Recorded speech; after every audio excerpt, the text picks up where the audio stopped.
الذي جعل الإيمان به أصل الأصول وبلغ من قام به غاية المنى والقبول وأشهد أن لا إله إلا الله وأشهد أن محمدا عبده ورسوله أما بعد قال الله تبارك وتعالى في كتابه القديم والمجيد والحكيم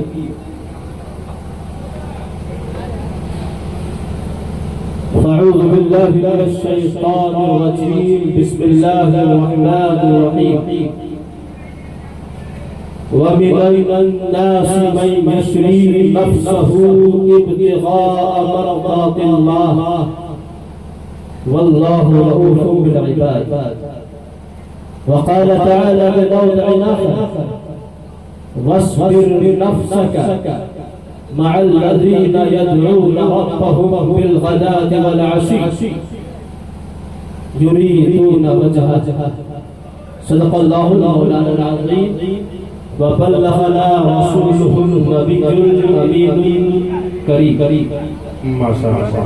ونحن على ذلك لمن الشاهدين والشاكرين والحمد لله رب العالمين.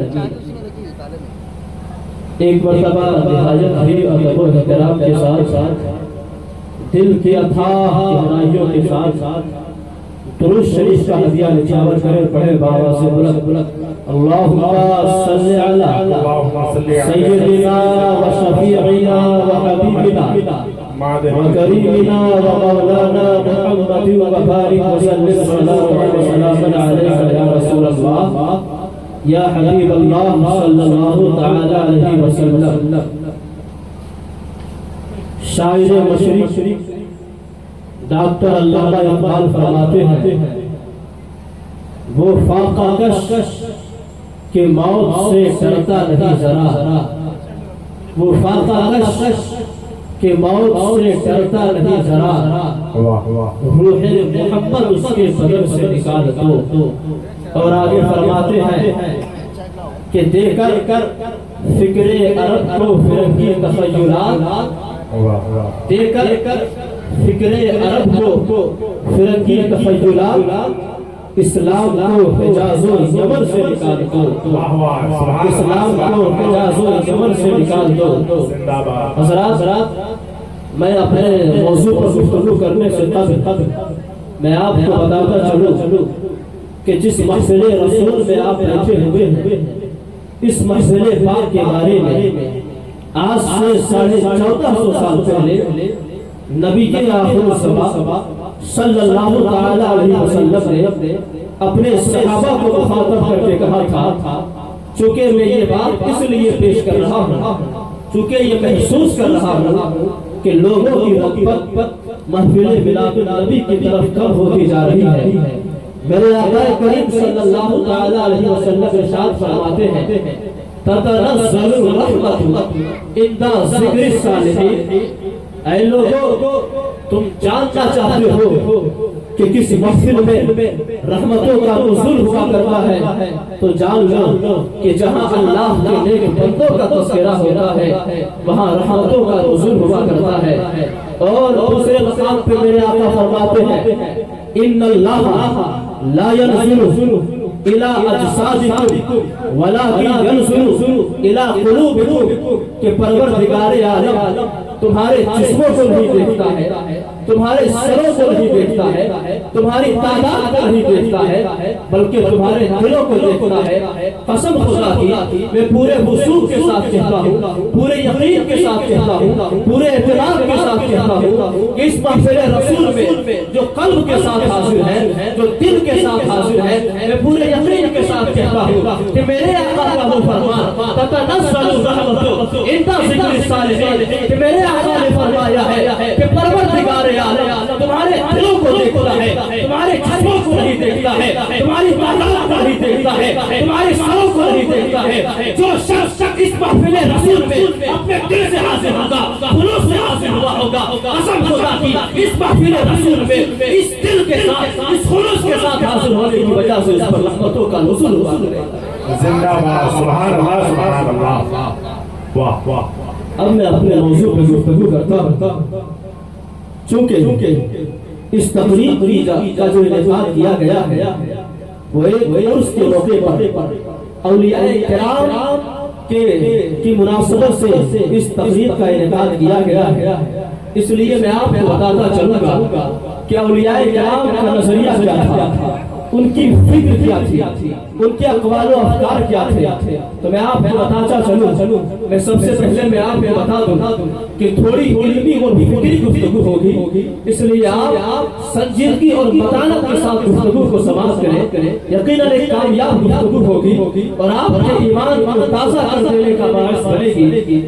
حضرات, اس دنیا میں کہ ہماری زندگی میں بالکل میں شروع سے آپ سے لے کر کے چلتا ہوں کہ ہماری زندگی میں یا اس دنیا میں دو طرح کے تصور پائے جاتے ہیں, دو طرح کے کانسیپٹ ایگزسٹ کرتے ہیں, دو طرح کی سوچیں پائی جاتی ہیں, دو طرح کے فکر پائے جاتے ہیں, دو طرح کے نظریے پائے جاتے ہیں. ہماری زندگی کے حوالے سے, ہماری لائف کے حوالے سے, ہمارے جان و مال کے حوالے سے اور الغرض ہمارے دیگر دنیاوی معاملات کے حوالے سے پہلے میں تو تصور کو بیان کر دیتا ہوں, پھر میں ان دونوں کے درمیان فرق بیان کر دیتا ہوں. تب جا کر کے ہم کہیں اس بات کے حال ہوں گے کہ ہمیں ان دو تصور میں سے کس کو اختیار کرنا ہے اور کس کو اختیار نہیں کرنا ہے, ہمیں کون سی راہ اختیار کرنی ہے اور کون سی راہ اختیار نہیں کرنی ہے. ان دو تصور میں سے ایک تصور وہ ہے جس کو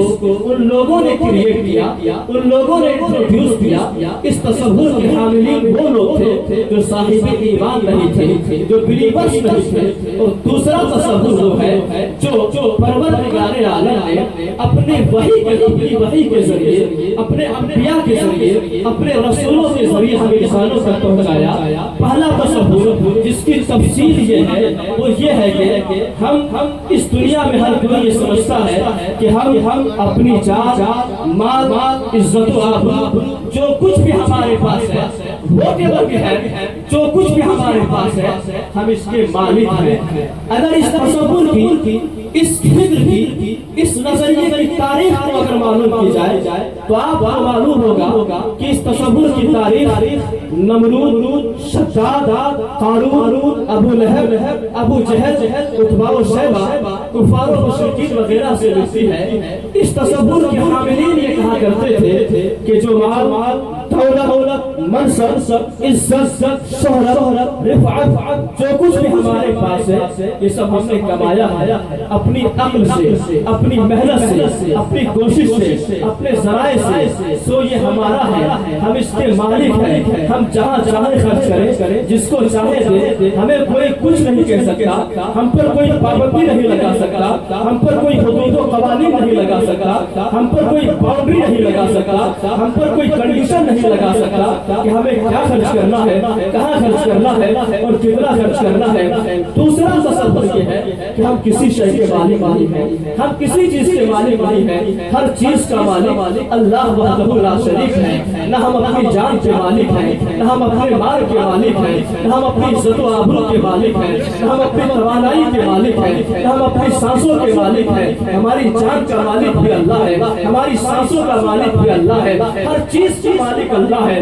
تو پھر خیال ذہن میں آتا ہے کہ ہماری ان چیزوں کے ساتھ ہمارا تعلق کیا ہے, ہمارا ریلیشن کیا ہے. تو آپ سنیں کہ ان چیزوں کے ساتھ ہمارا تعلق, ہمارا ریلیشن یہ ہے کہ پروردگار عالم نے, اس ذات واحد نے ہمیں یہ تمام چیزیں زندگی بسر کرنے کے لیے عطا کی ہے امانت کے طور پر. امانت کے طور پر یہ چیزیں ہمارے ہاتھ امانت ہے. ہم امین ہیں, ہم مالک نہیں ہیں, ہم ٹرسٹی ہیں.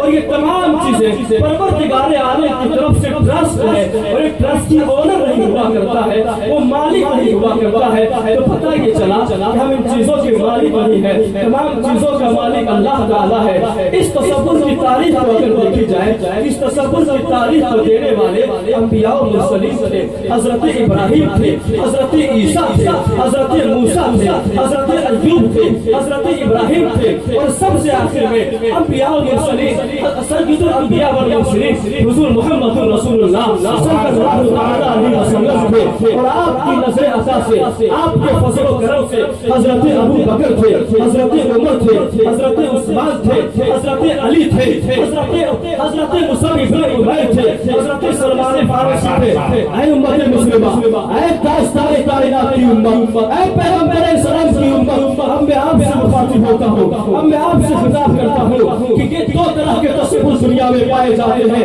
ایک تصور وہ ہے جو ہمیں گمراہی کی طرف لے جاتا ہے, ایک تصور وہ ہے جو ہمیں ایمان کی طرف لے جاتا ہے, جو ہمیں اللہ پر فائز کرتا ہے. ایک تصور وہ ہے جو فرعون, نمرود, شداد, ابو جہل, ابو لہب جیسے لوگوں کا تھا. اور ایک تصور وہ ہے جو انبیاء و مرسلین کا تصور تھا, جو آقائے کریم کا تصور تھا, جو حضرت ابو بکر کا تصور تھا, جو حضرت عمر کا تصور تھا. اب ہمیں دیکھ رہے ہیں کہ ان تصور میں سے ہمیں کون سا تصور اپنانا ہے. میں پورے وصول کے ساتھ کہتا ہوں, پوری ذمہ داری کا ساتھ کہتا ہوں کہ جب ایک بندہ خدا ان کو تصور کو جانے گا, ان کو تصور کا علم ہوگا, وہ فرق کیا ہوتا ہے کہے گا کہ وہ تصور جو کفر کی طرف لے جاتا ہے, وہ تصور جو فرعون, نمرود, شداد, ابو جہل, ابو لہب اور شیبہ جیسے نافرمانوں کا تصور تھا, میں اس تصور کو پھاڑ کر پاتا ہوں. اور وہ تصور جو انبیاء و مرسلین کا تصور تھا, جو حضرت ابو بکر کا تصور تھا, جو حضرت عمر کا تصور تھا,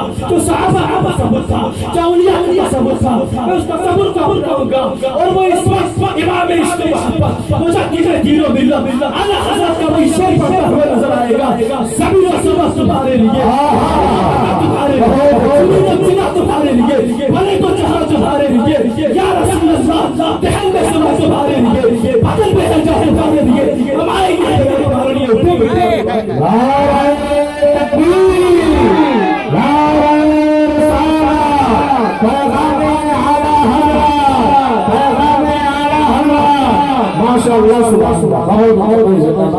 یہ دو طرح کے تصور جو دنیا میں پائی جاتی ہے, یہ دو طرح کی سوچیں, یہ دو طرح کے نظریے ہیں, یہ دو طرح کی فکریں ہیں, یہ دو طرح کے کانسیپٹ ہیں جو اس دنیا میں ایگزسٹ کرتے ہیں.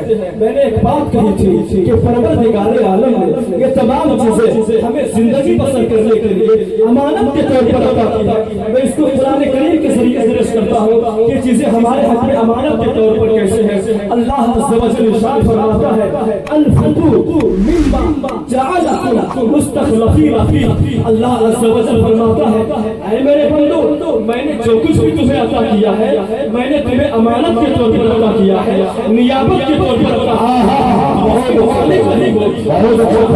اور ایک امین مالک نہیں ہوا کرتا ہے. اس کو میں مزید کلیئر کر دیتا ہوں, اس کو میں مزید واضح کر دیتا ہوں. ہماری اور آپ کی جان, کیا ہم اپنی جان کے مالک ہیں؟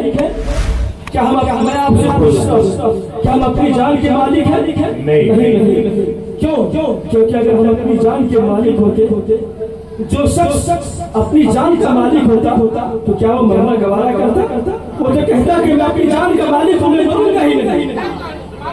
پتہ یہ چلا کہ ہم اپنی جان کے مالک نہیں. ہم کیوں مر جاتے ہیں؟ Why do we die? ہم کیوں مر جاتے ہیں؟ اس کا جواب یہی ہوگا کہ کیونکہ ہم اپنی جان کے مالک ہیں. اگر ہم اپنی جان کے مالک ہوتے, ہمارا اختیار ہوتا, ہمارا تصرف ہوتا, تو مرتے نہیں, مرنا گوارا نہیں کرتے. پتہ یہ چلا کہ ہم اپنی جان کے مالک نہیں ہیں. ہماری جان کا مالک اللہ تعالیٰ ہے. وہ جب تک چاہتا ہے کہ ہماری سانسیں چلتی رہے, وہ ہمیں زندہ رکھتا ہے. وہ جب چاہتا ہے کہ ہم مر جائیں, وہ ہم سے زندگی لے لیتا ہے. ہمارے پاس مال و دولت ہے, سب کچھ ہے. میں آپ کو بتا دوں, بڑی گہرائی میں جا کر گفتگو کر رہا ہوں کہ جب ہم اپنی جان کے مالک نہیں ہیں, ہم اپنی زندگی کے مالک نہیں ہیں, تو جو کچھ ہم اپنی زندگی میں کماتے ہیں, ہم اس کے مالک کیسے ہو سکتے ہیں؟ اس کے مالک کیسے ہو سکتے ہیں؟ پتہ یہ چلا کہ اس یہی وجہ ہے کہ ہم جائیدادیں بناتے ہیں,